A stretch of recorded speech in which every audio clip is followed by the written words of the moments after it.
This boy took advantage of the teacher's inattention, sawed off a section of wood hidden in the trouser leg back to the dormitory, then he marked the wood again, then he ran to the playground to watch others play soccer. When there was a commotion on the field, the guards were attracted to the game. The boy saw his chance. He fixed his flip-flops with tape. He ran to the field with a wooden stick. Soon someone saw what he was up to. The boy accelerated his sprint over the fence, racing through the jungle without stopping. Around the corner a stick appeared. In no time at all, there was a second and a third. It turned out that this was not the first time he had escaped. The guards came after him in their car, but the boy still kept running. He had no intention of giving up. However, he was finally stopped by the guards. The boy looked down at the sign on the ground, silently put the wooden stick in his hand, stuck in front. That's right, this is the 20th time he has escaped. The boy was brought back to the juvenile detention center. He was also put in solitary confinement for a week. After that, the female correctional officer wanted him to learn to socialize, so she put him in a program to train stray dogs that were temporarily unadopted. She said that if he could learn to take care of the dogs, you can learn to take care of yourself. At first, the boy didn't know anything. He wouldn't say yes to anything he called him. The dog never wanted to look at him. Then the boy began to feed him. He took him for a run in the grass. He also gave him a nice bath, and they built up their initial trust. In order to train the dog better, the boy looked up a lot of dog training materials, read a lot of books about dogs. He even made a dog tag in craft class, and the dog became more and more obedient. And so their relationship became better and better. Every time the boy whistled, the dog would be the first to come to his side. Two lonely souls finally found a place to live. But this day the boy whistled, but the dog was not seen for a long time. After asking the instructor, he found out the dog has been adopted by someone. The boy could not accept this result, so he lifted up the mattress, kicked the bed board inside, put it around his waist, and taped the slipper in place. Yes, he was going to escape again. The boy scaled the fence with skill. He ran through the forest. He decided to retrieve the dog. Soon he arrived at the place where he was before, and the guards were waiting for him. This time he made up his mind not to go back. He went into the grass, and so the boy escaped from prison. Afterwards,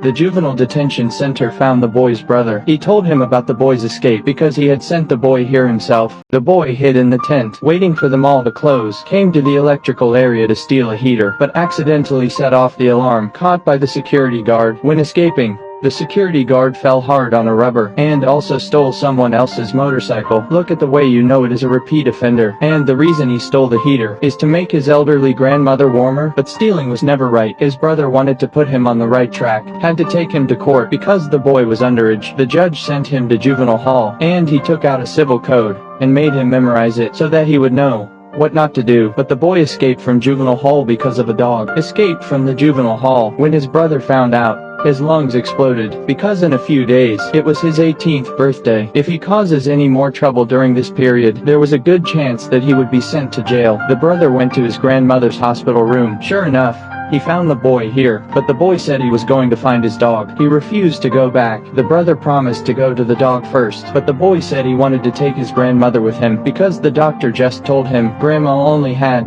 2 days left to live. He wanted to take her home. After doing these two things, he went back immediately. The brother had no choice but to take the portable medical equipment. He pushed Grandma into the RV. The three of them started their journey to find the dog. First they went to the local shelter. The brother was afraid that the boy would get into trouble again, ready to go in alone and ask questions. But the director kept the client's information strictly confidential, no matter what. He refused to disclose. The brother had no choice but to take advantage of the director's lack of attention, surreptitiously take the adoption records. The boy looked for the dog outside the cage, but he found a disabled dog. When the brother returned to the car, just in time to see the boy carrying the dog out, they drove away quickly. In the car, the brother asked him what he was mad about. The boy said that, when he found his dog, he would say that the shelter had made a mistake. Then he would exchange the disabled dog with someone else. The brother couldn't help but marvel at his brilliant mind. The brothers found 3 adoption records that matched. When they came to the first one, the boy was on the fence whistling. He saw several dogs. The boy watched for a while, told his brother it wasn't this one. Then they found a place to camp, ready to go to the next house tomorrow. In the morning the boy gave his grandmother her medicine, combed his hair, took the 3 three-legged dog for a walk, ate a quick breakfast. The journey to find the dog began again. This time they came to an abandoned parking lot. They saw a dog that liked to sleep in the car. Apparently he wasn't the boy's dog either. When the brothers returned to the car, they found their grandmother in a very bad condition. She could die in place at any time, so they had to drive back home first to find a local priest to baptize Grandma. They planned to bury her with Grandpa, but when they arrived at Grandpa's grave, they were stunned by the scene in front of them. There was only a big pit in front of them. The priest told them the cemetery had expired a year ago. Grandpa's ashes had been removed long ago. If they wanted to renew the lease,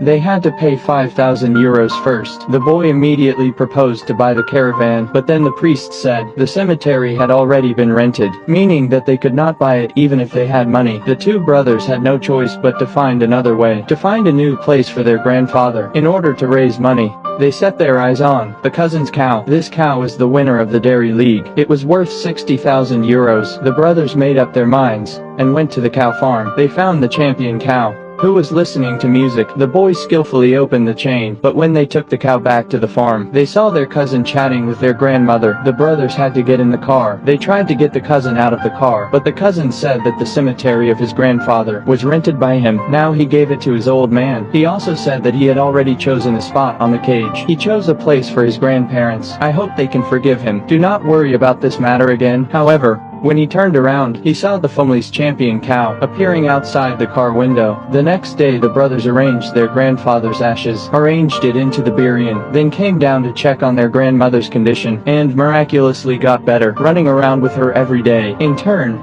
her health indicators gradually stabilized, and so the two brothers set out again to search for the dog. When the last family was found, the boy was able to return to the juvenile hall, but halfway there, the boy actually said that the dog was in the first home they visited. The brother was stunned. It's been a long time playing in circles. The boy said he saw the dog, had a new companion, and got along well with them. That's where he belongs, and he didn't want to end this journey with his family. That's why he lied. After hearing this, the brother was relieved, followed his brother, run to the distant sea. The two of them played with the waves. Then they set off on their return journey. They put the adoption records back in the shelter, leaving the disabled dog with his grandmother. They gave the dog a home. Then the RV arrived at the juvenile hall. The boy said goodbye to his grandmother and the dog, and made a promise to his brother not to mess around anymore, waiting for the next time to go out in the open, and then continue this wonderful journey of life. In the movie, the boy is not bad, just not good at expressing his thoughts. 17 years old is the time of youthful ignorance. It is also the age of fear and frivolousness. After watching this movie, maybe you can find the meaning of youth. Life is like a journey without a purpose. No one knows where the end is. All we can do is to bravely stride forward, enjoy the beauty along the way of life.